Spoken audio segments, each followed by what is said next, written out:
శ్రీ బిపిన్ చంద్ర గారి ఆధునిక భారతదేశ చరిత్ర 23వ భాగం 28/7/20 1857 ప్రథమ భారత స్వాతంత్ర సమరాన్ని గురించి చెప్తున్నారు. 1856లో డల్హౌసీ అయోధ్యను బ్రిటిష్ రాజ్యంలో కలిపేశాడు. దేశమంతటా ప్రత్యక్షంగా అయోధ్య రాజ్యం అంటూ ప్రజల్లో ఈ చర్యను గ్రహించి ముఖ్యంగా అయోధ్యలోనూ కంపెనీ సైన్యంలో ఈ చర్య తిరుగుబాటు వాతావరణాన్ని సృష్టించింది. డల్హౌసీ దుందుడుకు పని కంపెనీ సిపాయిల్లో ఆగ్రహం రేకెత్తి వాళ్లలో చాలామంది అయోధ్య వాళ్ళే. జాతీయ భావం లోపించబడి మిగతా భారతదేశాన్ని బ్రిటిష్ వాడు జయించడానికి ఈ సిపాయిలు తోడ్పడు. కానీ వాళ్ళకి స్థానిక ప్రాంతీయ అభిమానాలు కాబట్టి తమ మాతృసీమ పరాయి వాళ్ళకి స్వాధీనం కావడం వాళ్ళకి బాధగా, పైగా అయోధ్య బ్రిటిష్ వాళ్ళకి స్వాధీనం కావడం వాళ్ళ డబ్బు మీద దెబ్బతీసింది.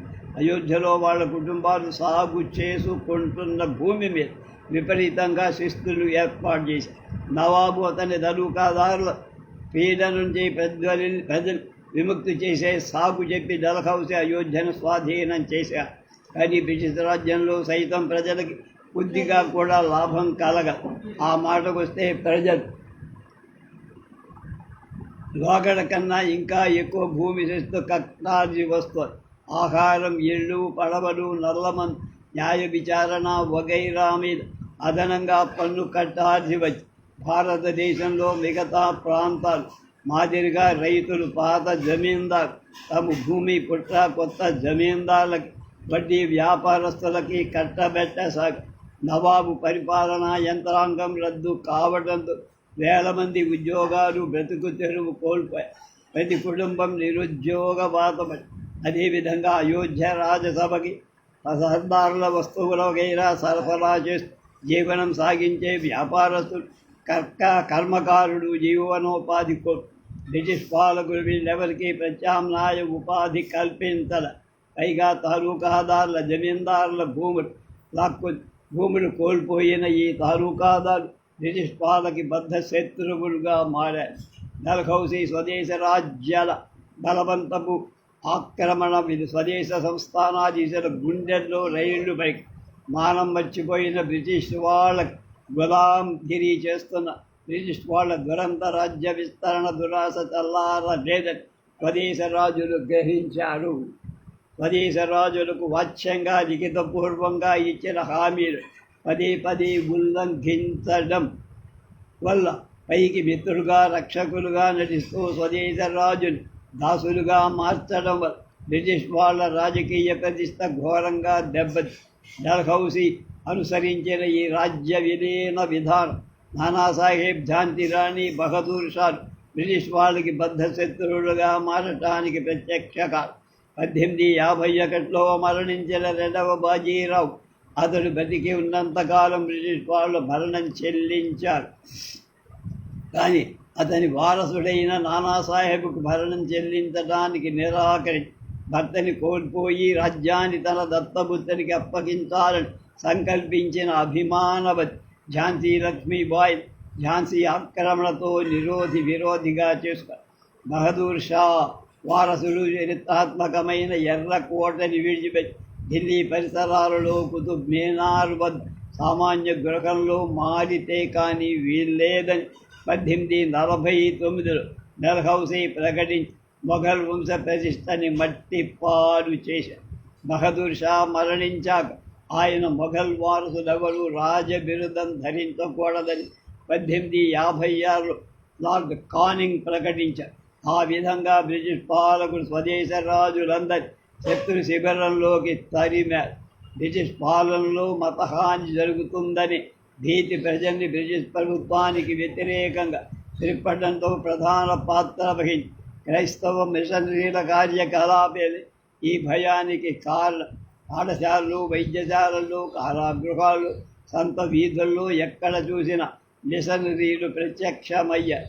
భారత ప్రజల్ని క్రైస్తవ మతంలోకి మార్పించడానికి తీవ్రంగా ప్రయత్నించి హిందూ మతాన్ని ఇస్లామని వాడు బహిరంగంగా దుయ్యబడి అనాదిగా అభిమానంతో ఆరాధించే ఆచరించే ప్రజల మత సంప్రదాయ ఆచారాన్ని వాడు బాహాటంగా ఎద్దేవా చేసి మిషనరీలు చేయించే మతం మార్పిడి హిందూ ఇస్లాం మతాలు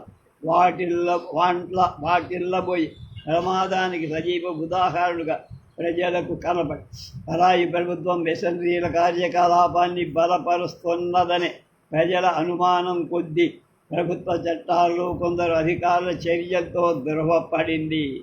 క్రైస్తవ మతం స్వీకరించిన వ్యక్తికి అతని పూర్వీకుల ఆస్తిపాస్తులు సంక్రమించే వీలు కలగజేస్తూ 1850 ప్రభుత్వం చట్టం చేసి సైనిక పటాలలో క్రైస్తవ మత బోధ చేయడానికి ప్రభుత్వం సొంత ఖర్చు మీద మత గురువుని నియమించి స్కూళ్లలో ఆఖరికి జైళ్లలో సైతం క్రైస్తవ మత ప్రచారాన్ని ప్రోత్సహించడం తమ విద్యుక్త ధర్మంగా బ్రిటిష్ పౌర సైనిక అధికారులు భావించి అధికారుల ఈ మతతత్వ కార్యకలాప ప్రజల్లో భీతి పుట్టించాయి.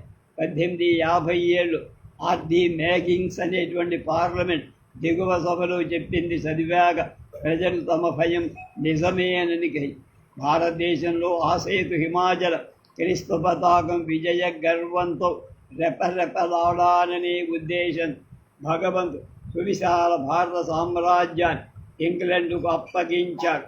హిందుస్థాన్ క్రైస్తవ సీమగా మార్చే గురుతర కర్తవ్యాన్ని ప్రతి ఒక్కరూ యావశక్తి ఒడ్డి కొనసాగింది.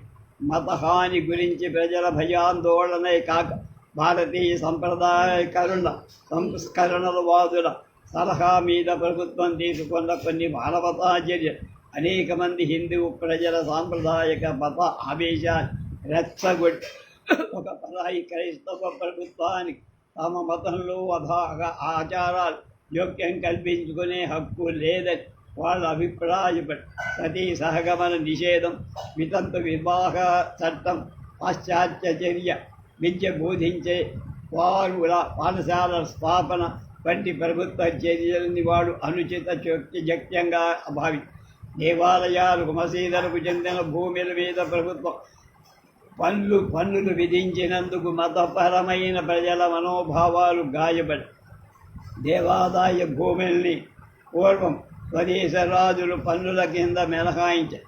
ఈ భూముల మీద ఆధారపడ్డ బ్రాహ్మణ ముస్లిం కుటుంబాలు కోపంతో మండిపడిపోయాయి. భారతదేశంలోని మతాల బ్రిటిష్ ప్రభుత్వం కించపరుస్తున్నది వాళ్ళంతా ప్రచారం లేవదీశారు. 1857 తెలుగుమాటు కంపెనీ సిపాయి తిరగబట్టంతో ప్రారంభమై భారతదేశాన్ని జయించడానికి కంపెనీకి అంకితమైపోయింది సేవ చేస్తున్న సిపాయిలు హఠాత్తుగా తిరగబడ్డటానికి కారణాలేమిటో మనం సమగ్రంగా విచారం. ఈ సిపాయి భారత సమాజంలో ఒక భాగమే అన్న అంశాన్ని ఈ సందర్భంలో అనుభవించారు. సిపాయిలు కూడా కొంతమేరకు అదేవిధంగా అనుభవాలు సమాజంలోని ఇతర వర్గాల ఆశలు, ఆకాంక్షలు, ఆశాభంగ వీళ్లలోనూ ప్రతిఫలి బ్రిటిష్ పాలన వినాశకర ఆర్థిక దుష్పరిణామాల కారణంగా వాళ్ళ సన్నిహితులు, ఆత్మీయులు కడగండ్ల పాలైతే ఆ బాధ సిపాయిల్ని తాకి బ్రిటిష్ వాళ్ళు తమ మత విషయాలు అనుచిత జోక్యం పెట్టుకుంటున్నారని సాధారణ జనాభిప్రాయం సిపాయిలు పంచుకుని వాళ్ళ స్వీయానుభవమే వాళ్ళని ఆ నమ్మకానికి ఆయత్తబడి సైన్యం ప్రభుత్వం ఖర్చు మీద క్రైస్తవ మత గురువుని ప్రచారకుల్ని పోషిస్తున్న వాస్తవాన్ని వాడు ప్రత్యక్షంగా చూస్తూ మతతత్వ ఉత్సాహం పట్టలేదు. సైనికాధికారులు స్వయంగా సిపాయిల్లో క్రైస్తవ ప్రచారం చేస్తారు. కుల మత విషయాలు సిపాయిలు ప్రభుత్వం మీదుగా గుర్రుగా కులం మతం సూచించే నామాలు, బొట్లు, గడ్డాలు, తలపాగాలు వగేరా సిపాయిలకు ముందు ధరించరాదని ఉత్తర్వులు జారీ. కొత్తగా సైన్యంలో చేరే ప్రతి సిపాయి అవసర సమయంలో తను సముద్రాంతర సీమలు కూడా పనిచేస్తానని పూచి హామీ ఇవ్వాలని 1856 కొత్త చట్టం అమల్లోకి వచ్చి ఇవన్నీ సిపాయిల మనోభావాలు గాయపరిచాయి. ఆనాడు హిందూ మత విశ్వాసం ప్రకారం సముద్రయానం నిషిద్ధం. ఆ నియమాన్ని ఉల్లంఘించిన వ్యక్తి కులభ్రష్టుడు. తమను పైవాళ్ల మీద సిపాయిల కింద చాలా ఫిర్యాదులు బ్రిటిష్ అధికారులు ఈ సిపాయిలను బలహీనంగా చూసేవారు. అధికారులు జవాన్లు పరస్పరం మిత్రులుగా మెలిగేవాళ్ళు కాదు. వాళ్ళు ఒకరికొకరు అపరిచితులు. సిపాయి అంటే అల్పజీ, హీనమానవుడు. అధికారులు అతన్ని బండ బూతులు తిడతారు. బూటకాళ్లతో ఏయ్ పంది అని కేక. యువ అధికారులైతే అతన్ని హీన మృగంగా భారత సిపాయి బ్రిటిష్ సిపాయికి సమబుద్ధి అయినా అతనికి ఇచ్చే జీతభత్యాలు చాలా తక్కువ. ఆహారం వసతి అతి హీనం. ఇక పైకి పోయే అవకాశాలు లేవు. సుబేదారు పదవి గురించి భారతీయులు పై హోదా పొందే అర్హతే లేదు. సుబేదారు జీతం అంతా కలిపి నెలకు 60-70 మాత్రమే. సిపాయి బ్రతుకు కఠోరమై కాబట్టి బలవంతంగా రుద్దిన ఈ కృత్రిమ అధమ స్థాయి బట్టి సిపాయికి రోతబుట్టి. బ్రిటిష్ చరిత్రకారుడు టీఆర్ హోమ్స్ స్వదేశ సిపాయి హీన స్థితిని ఇలా వర్ణించాడు. హైదరంతటి అద్భుత సైనిక ప్రతిభ కనపరచిన ఇంగ్లీషు సుబేదారు జీతం అందుకోలేనని స్వదేశ సిపాయికి తెలుసు. 30 ఏళ్ళు విశ్వాసంగా సేవ చేసి ఆ పదవి ఎదిగినా కూడా ఇంగ్లాండ్ నుంచి కొత్తగా దిగిన సామాన్య సిపాయి జూలుం నుంచి అది అతన్ని రక్షించలేకపోయింది. ఇది సిపాయిల అసంతృప్తికి కారణాల్లో మిగతా విషయాలు రేపు.